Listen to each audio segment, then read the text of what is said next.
Well, everyone, it's time for us to go and take a look at the iPhone 7 Plus and see how this particular device holds up in 2025. Now, personally for me, I really did like the 7 Plus when it first came out. I thought it was a really, really good phone, and I thought in a lot of ways it brought a lot of stuff to the table. But I also thought in some ways there might have been some other better devices to kind of pick up too. But in this day and age, I will probably tell you the 7 Plus might not be my first choice to recommend to people, but I still think this is a very good phone that I recommend people, 4 or 5 years ago. But there are some better ones now that I'd recommend. So if you want to pick up some of those phones that I would recommend buying this year, links will be down in the description below. You can get them from there and you can help support the channel at the exact same time. Now, starting off with the outside of both these particular devices, or the 7 Plus, the iPhone 7 Plus came out in 2016. So it's basically approaching 9 years old now, which is pretty insane. So being able to go through and pick up this type of device that basically was 9 years old is pretty wild.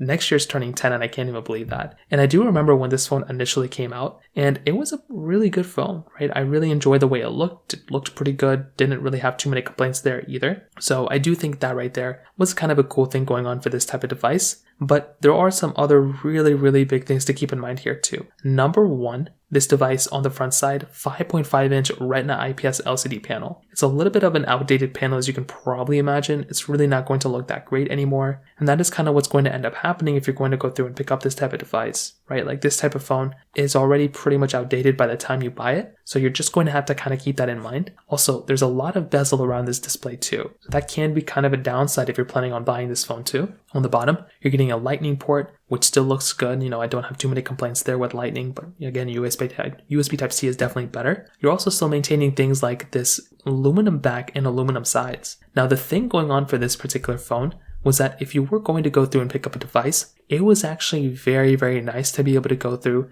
and buy a device or buy a phone that was going to be giving you a little bit of better capability on the backside, meaning a device that maybe was giving you something like a frosted glass back or standard glass back. Unfortunately, we weren't really getting that here, but it's still totally okay. I totally understand. But kind of keep that in mind when it kind of comes down to it as well. On top of that, when it comes down to some other areas of this device, on the backside, you're getting a dual camera setup, you're getting IP certification. I believe this was the first iPhone to also bring IP certification as well, which is also pretty crazy. So overall, when you take a look at the outside, I will definitely say in a lot of ways, this is still like an interesting looking phone. But there are some ways where this device definitely does kind of age itself compared to some other devices for the most part. Number one, when you take a look at this type of phone, you have to remember that this type of device, it's not giving you a really good display on the front. It's a standard IPS panel, which is fine, but you're getting a big bezel on the bottom and the top. So that right there is going to be a very, very big deal. Like having to go through and get this type of capability, I think could be kind of annoying for some people. So if you're going to go through and you're going to pick up a phone,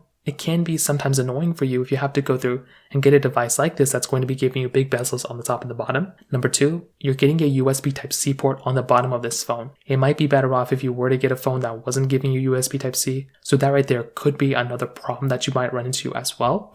And then finally on the backside, there's like two big takeaways here. Number one, you're not getting like a glass back or a frosted glass back. But number two, there's no wireless charging on this phone. So that right there can be another really big disadvantage here. Like having to go through and pick up a device that's not giving you that type of capability can be a really, really big downside. So depending on who you are, that right there can be a really big turnoff. And personally for me, that would be something I would look at and kind of be upset about if I had to kind of deal with that. So overall, those are kind of the big things with this phone that kind of turned me off a little bit. Now, number two, moving on to the camera side of things. This phone is giving you a dual camera setup on the backside. So it's giving you a 12 megapixel wide angle lens and then a 12 megapixel telephoto lens. And on the front side, it's giving you a 7 megapixel standard camera. So number one, like I stated before, this phone, with it giving you that type of camera on the back, this phone came out in 2016. This phone was giving you 4K at 30 frames per second, which really was not that bad. At that time, getting 4K at 30 really wasn't that bad of a deal, and I do think that in and of itself, totally understandable. With phones nowadays though, definitely phones have gotten much better, so you really have to kind of keep that in mind. With this type of panel, with this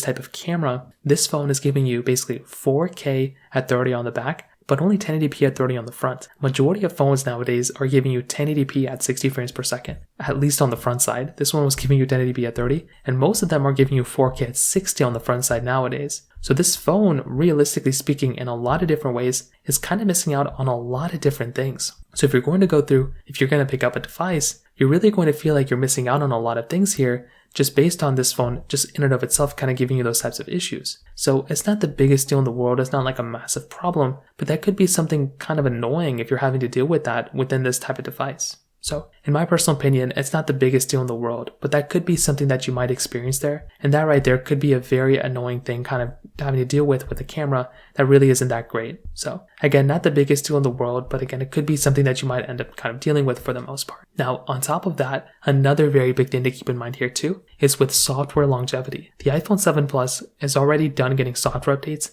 and it's been done getting software updates for many, many years. So if you were to go through and pick up a device, you're basically going to go through and buy a phone that's already been outdated for a long period of time. And because of that, I would kind of hate for you to go ahead and pick up this device because you're already kind of going to succumb to a device that's already somewhat outdated, and I would hate for you to go and kind of deal with that. So in my personal opinion, once again, I think you might honestly just be better off buying a device that might be giving you a little bit of a better experience here and there. So with this phone, this phone stopped getting software updates at iOS 15. That was so many versions of iOS ago. So once again, you have to kind of think to yourself, like, what is the point of even buying this type of phone, right? Like, wouldn't you rather just buy a device that's going to be giving you maybe a little bit of better capability here and there? And that's exactly what I'm trying to get at. Like, this device, for the most part, it's already outdated. It's already kind of, past its prime. And I would hate for you, again, to buy a phone like this if it's already kind of outdated by the time you buy it. Now, beyond that, some other big things to keep in mind here too is that with the iPhone 7 Plus, this performance of this phone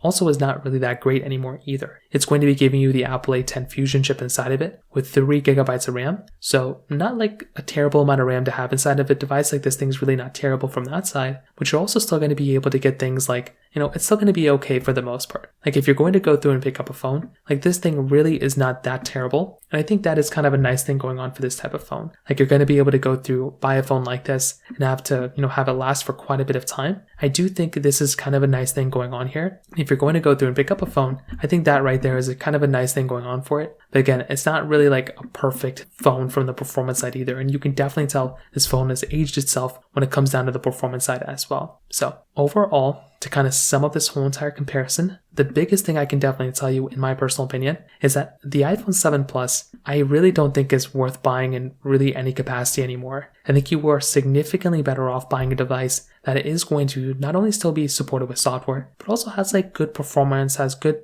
like capability and all that stuff inside of it. And I feel like this device isn't really going to be giving you that type of capability when it comes down to it from that side. I would highly recommend purchasing devices that are still good, that still have capability. Phones like the iPhone 11 Pro, the iPhone 12 Pro, those types of phones I think are significantly better than this type of device when it comes down to it. So from that side, that kind of covers it up there. If you have any other thoughts or questions, please let me know in the comment section below. Hit the like button, that will mean so much, but definitely hit that subscribe button. More importantly than everything else, I love every single one of you guys. Hopefully I'll catch you guys in the next video. Peace out till then.